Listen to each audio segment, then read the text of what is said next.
தானியேலை போல நீங்கள் 3 வேளை ஜெபிக்கக்கூடியவர்களாக இருக்கீங்கல்ல. நான் தானியேலை போல ஜெபிக்கிறேன், கர்த்தருக்கு பயந்து வாழ்கிறேன், எல்லாம் செய்கிறேன், ஆனால் எனக்கு ஏன் இந்த பிரச்சனைன்னு சொல்லி கேட்டீங்களே. இன்னைக்கு உங்களுக்கு தேவனுடைய வார்த்தை என்ன தெரியுமா? சங்கீதம் 34:19, நீதிமானுக்கு வரும் துன்பங்கள் அநேகம் இருக்கும், கர்த்தர் அவைகள் எல்லாவற்றிலும் நின்று அவனை விடுவிப்பார். உங்களை விடுவிப்பாருங்க.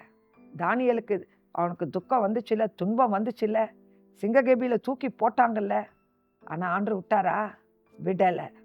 அற்புதம் மகிமையாக சிங்கத்தின் வாயை கட்டி போட்டார்.